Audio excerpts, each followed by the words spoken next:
Good morning, everyone. It's a real pleasure to be here with really two titans of the U.S.-ROK relationship. Chairman Ryu and Ambassador Yoon have done so much to build the relationship and the alliance to where it is today. So I think are the perfect two people to talk about where the relationship is going. So before we go toward the future, I'd like to turn to Chairman Ryu and then Ambassador to talk about the summit that just took place August 25th, to lay out where we're at right now. So, Chairman, over to you. Well, I think today marks the 100th day of President Lee in his office. It almost feels like 1 year, to be honest with you. So for 6 months, we didn't have a president, and I think the business community did our best try to keep the link. And when President Lee came in office, things kind of settled down. And finally, the summit took place with a lot of worries and all that. But I think he did quite well with the president. I think we had a very good business roundtable. So I think they had. But in the midst of that, we had. The Georgia incident happened, so I may want to talk about that because people are worried about, what is America doing? And we are allies. How can you handcuff people? But I think my guess is I don't think President Trump probably knew about, what was happening. I think he would have much done it in a low profile if he had to do that. But on the other hand, I also feel understand the American point because, you can have 20, 30 workers that you need. But 400 people in the factory. We are one of the first American investment from Korea. We built our plant in Cedar Rapids in 1992. And at the peak, of course, we had difficulty because we didn't have any, workers. But at most, we had 25, maybe not even 30. And they were there to teach people, teach the workers how to do things. But when you're having 400 people, you're not there to, try to teach. You're there to basically do the work, right? So I think we made a mistake on that, and then I think this also happens when all the Korean plants are located in the South, Georgia, Alabama.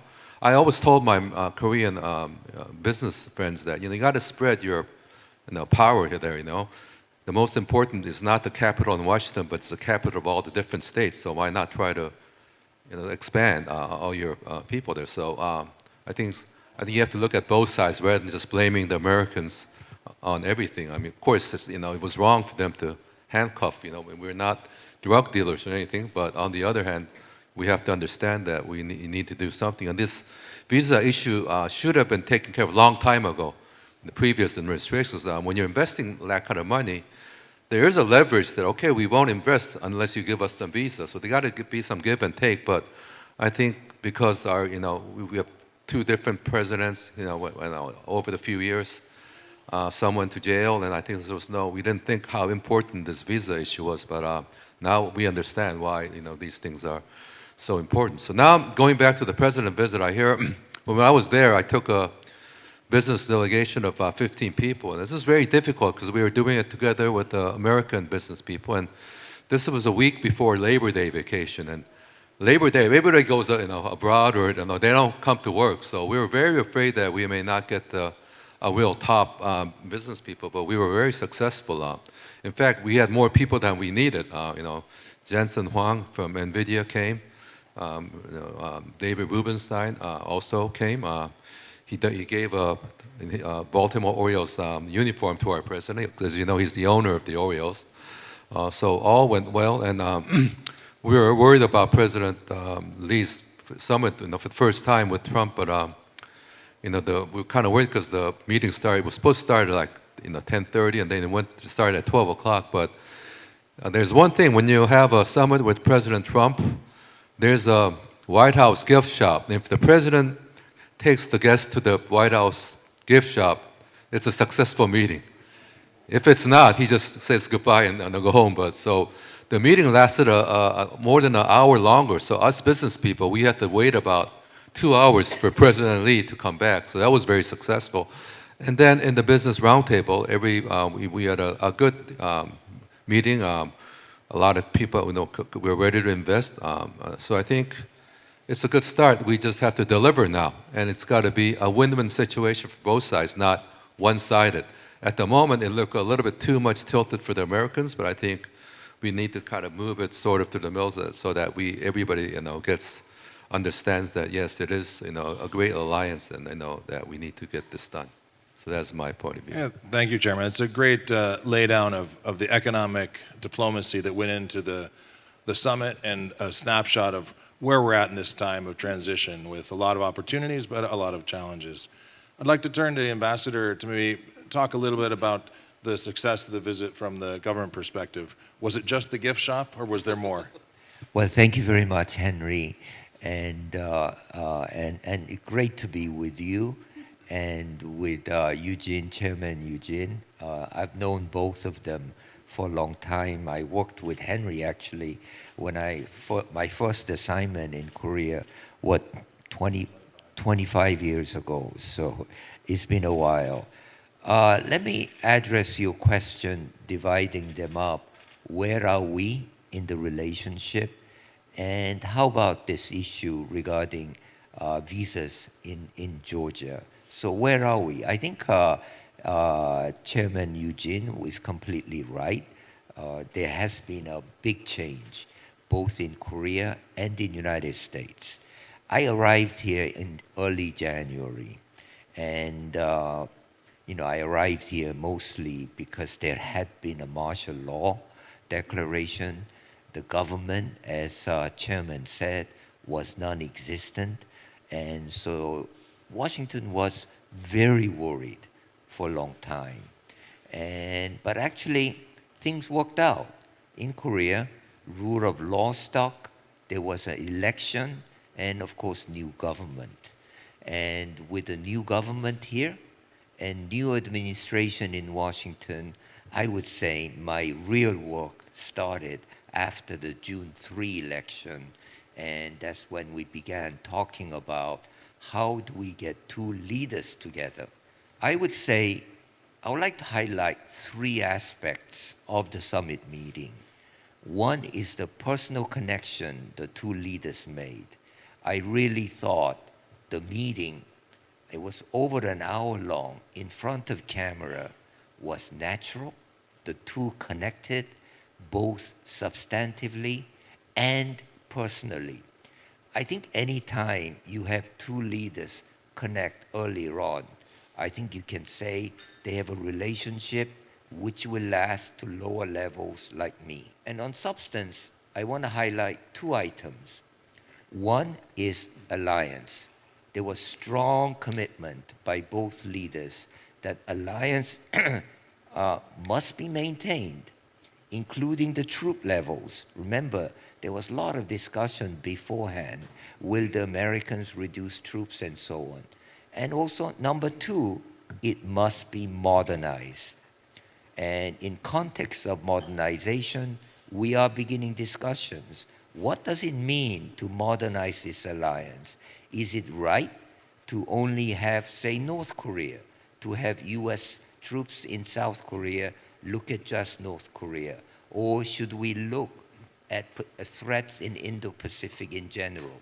So they kicked off, I would say, modernization of alliance. And we can get into more in-depth detail what that means. Second item, of course, they discuss is tariffs. Tariffs, what do we do about them? How do we organize tariff structure? How do we organize investments? Now, we must remember the root cause of why the United States has tariffs. That is the trade deficit. U.S. trade deficit is what now? About $1.1, $1.2 trillion. It's easy to say trillion dollars, but this is a huge amount of money. 1.1 or 2 trillion dollars is about, I would say, 60, 70% of South Korean GDP. These are not sustainable. U.S. cannot continue to run trade deficits of this size. So the tariffs are there, investments are there, so that at the end of the day, our trade deficit is reduced to sustainable levels. So those two aspects, kicking off the modernization, trying to make much more progress on tariff issues, investment issues, I would say are the two substantive results of the summit.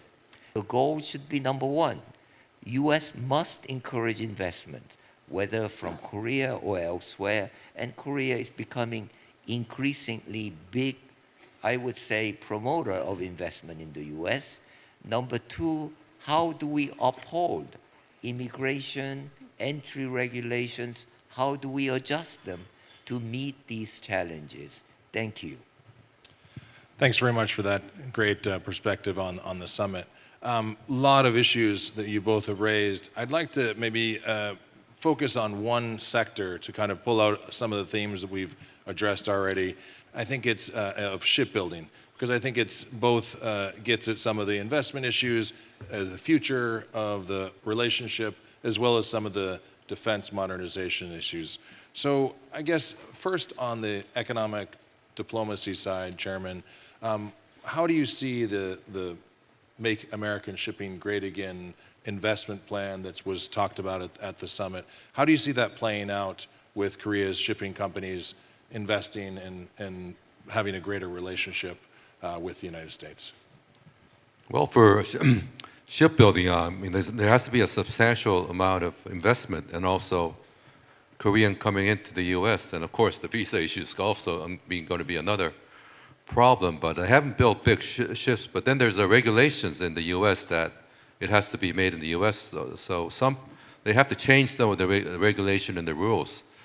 And I think the U.S. also have a big presence now, I think, in Subic Bay in Philippines. So, the ships doesn't necessarily have to be made in the U.S. It could be made in the Philippines, it could be made in Korea, or some part of it could be made in Korea and then exported to the U.S. and do the final assembly in the U.S. So there's many ways to do things. So I think those are the issues that we need to work with. And the money is, we have plenty of investment, all that's coming to the U.S. So capital and money won't be an issue, but it will just, the challenge will be how to match, how much of the workers we need, what we need to do, how to divide, the productivity and the manufacturing in different continents. So I think those are the challenges. But I think there's everything there to create a solution. So I'm not too worried about it. I think it may take time, but I think there's always a way to, Great. I find it, appreciate that optimistic view.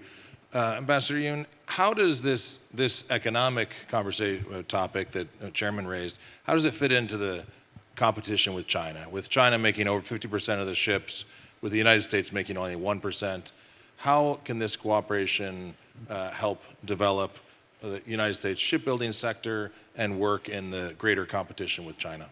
Well, thank you very much. I think we need to look shipping in a larger context.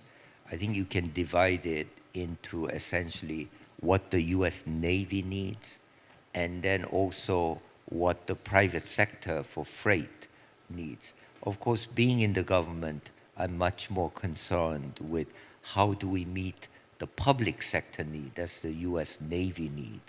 And it is clear that U.S. Navy really needs to modernize every aspect of shipbuilding, and ranging from transportation ships to frigates, all those things are needed. And really, there are two aspects of that.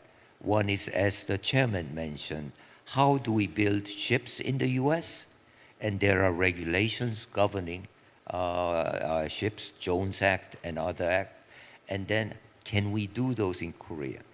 So I went to Ulsan Hyundai Shipyard only about a few weeks ago, and I was tremendously impressed at the modernization and also rapidity. For example, Ulsan Shipyard can produce 50, 60 ships a year. It typically takes 2 or 3 years to build a big ship, including things like warships, and they were building some of them.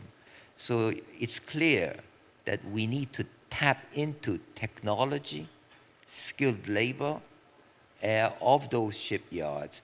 And so the first place we're thinking of, for example, as Hanwha did, is there capability, is there interest among shipyards, among shipbuilders in Korea to buy, for example, shipyards in America? This would be a direct investment, and modernize them.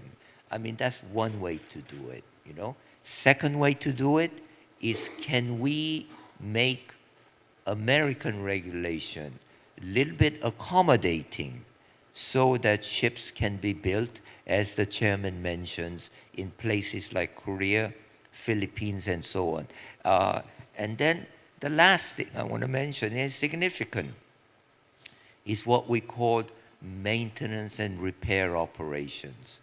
And those things can be done outside, and already in Hanwha Shipyard and others in Korea, they are doing maintenance and repair on those ships, but we want to make that bigger.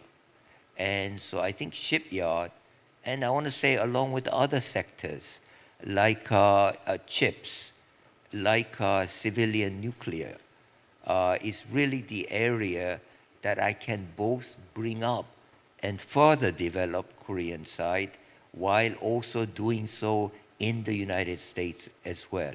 So as I look at the investment area, shipyard is one of them we need to focus on. And what I would like to see in both governments is really a center point for coordination on these items, so these things get moving. You know, governments are notoriously slow in some of these things, so we need to get moving on those. Thank you, Henry. I appreciate that, and just laying out how we could work together to address some of these long-term challenges. Because, as you mentioned, these shipyards and civil nuclear, these are decades-long economic relationships that need to get started and to move forward. So you mentioned, Joe, Ambassador, about the alliance, the modernization alliance. You talked about the naval ships just now. I'd like to go into that a little bit more and talk about the modernization alliance. How do you see that? You touched on it in your opening. Could you go into a little more about how you see the alliance modernizing? You mentioned the troops here could have a different focus, but more broadly speaking, what does a modern alliance look like? I think modern alliance really has two components. One is certainly financial side. And I think there is a widespread recognition in U.S. as well as among our allies that really burden sharing, defense cost sharing must be shared more equitably. So we are asking all our allies, whether it's NATO, Japan, Korea, or others, please spend more on defense. So for example, South Korea spends about 2.4% of GDP. We would like to see that come up to about 3.5% and beyond that. So these are the exact same demand we are making on our allies. So that's the financial aspect. Modernization aspect has a number of factors. What does U.S. force posture look like? You know, should it be, as it has been so far, all oriented towards North Korea? Should it be also oriented to other possible threats within Indo-Pacific?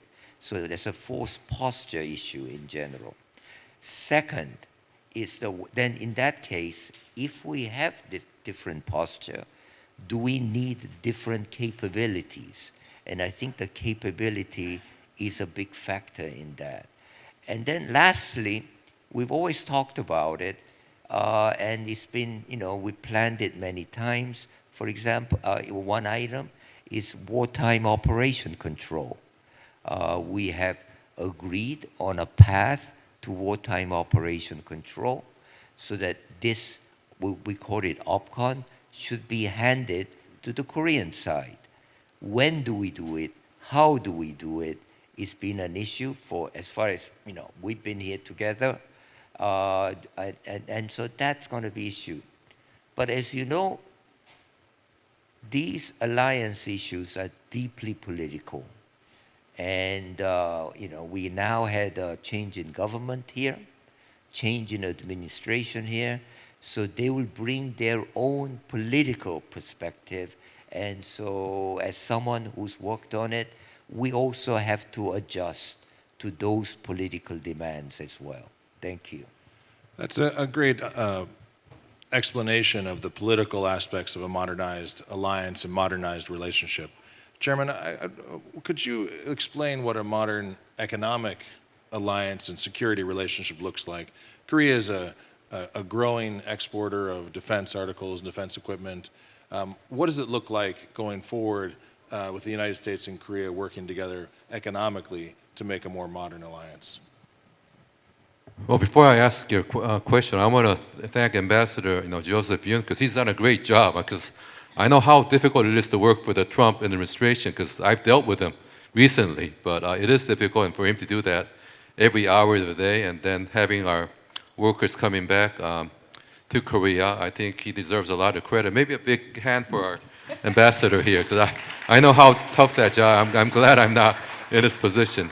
But going to your question, we have, let's say, 350 billion that sort of put for the U.S. I think there's a lot of infrastructure that's weak in the U.S. Bridges, train stations, like New York. So many, all the buildings are old.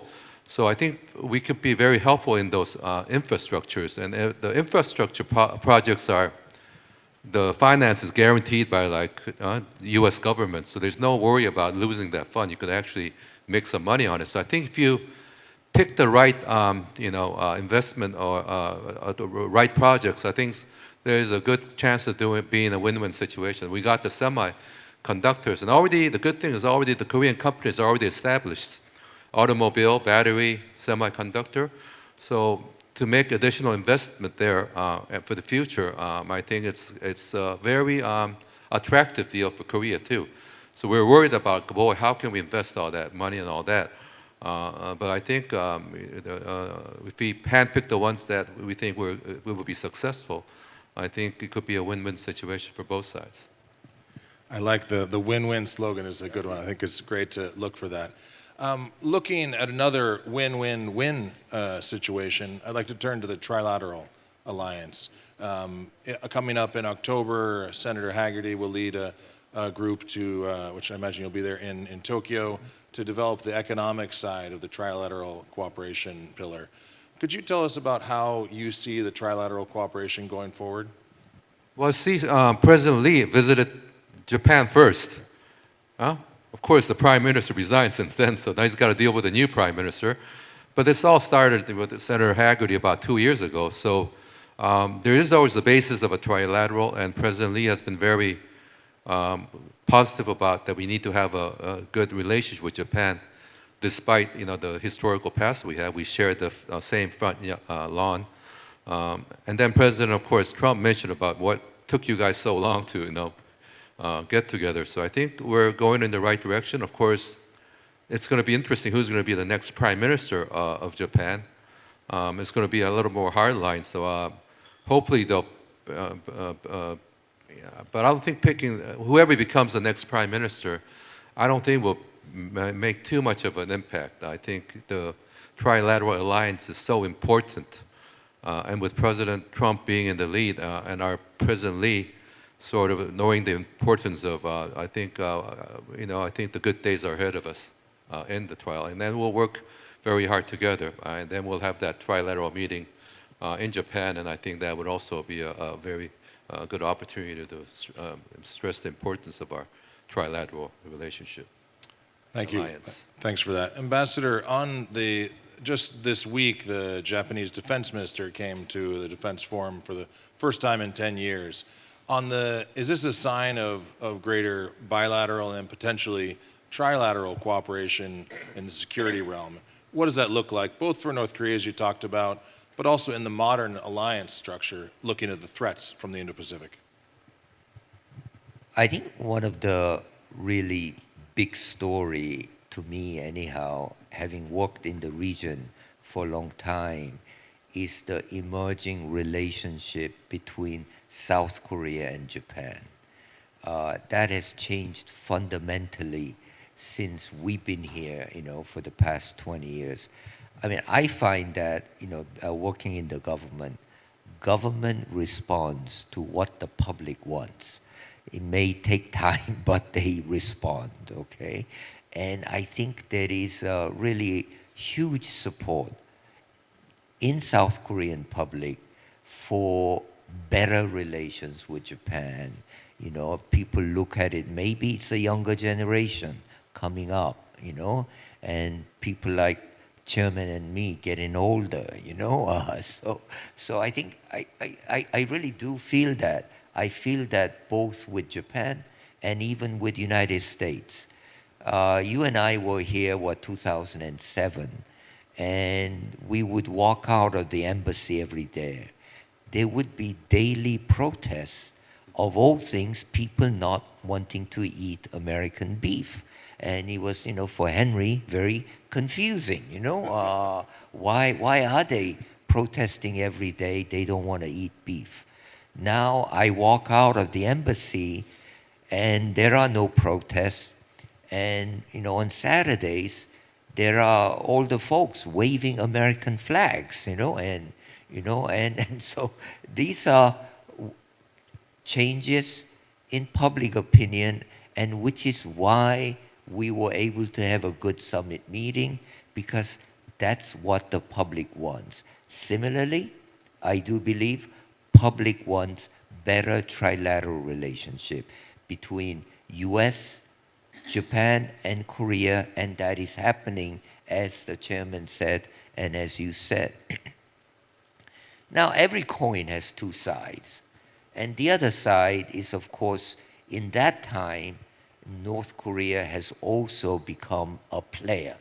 I would say, even a geographic player.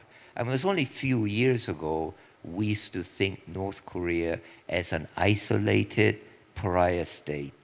But I mean, last week you saw pictures of Kim Jong-un, Xi Jinping, and Putin, three of them, and all the rest behind them. There's no question that they wanted to highlight their relationship as well. So that's a challenge we have to deal with. And I'm not sure where we go from here in terms of that relationship, but clearly one answer is our trilateral relationship. And so, but again, how do we manage that competition? How do we manage it from not spilling over and becoming, threatening? I think that is going to be the challenge we'll have to face. Thanks for that. Before we turn to the audience for questions, just one question looking to the future for you two. Joe, we talked about shipbuilding, mentioned civil nuclear.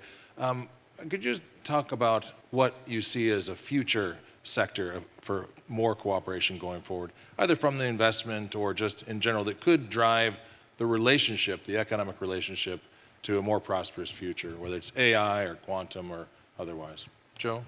So I do think cooperation between United States and Korea has been instrumental in development of both nations. I mean, here in Korea, you see the technology sector, whether it's cell phones, chips, and so on, benefiting. I also do think that even cultural products, K-culture, K-pop, had a lot to do with working together. I mean, look at the influence of Netflix, for example. U.S. investment here in Netflix in bringing up and globalizing Korean cultural output. I think that's all been important. And now we need to look at other sectors in Korea that can come up as well. And certainly shipbuilding is one. And I would say AI is the other. I mean, I would love to see AI develop in Korea along the similar platform as the US, so that again, we become together global players in AI. I think that's going to be really a big one coming up. And the other one you mentioned is civilian nuclear. There was a landmark agreement between two governments in January on how to cooperate, because essentially a lot of technology for big reactors in South Korea uses what was originally combustion engineering and then Westinghouse technology. So how to share that technology, I think is now paving the way to build reactors. I mean, these are literally tens of billions of dollars at stake, whether it's in Saudi Arabia, whether it's in Czech Republic, UAE, and there are a lot of other markets. And the second one that is similar is what we call SMRs, small modulated reactors. And that is an opportunity to really to provide and become the engine of power for data centers and so on.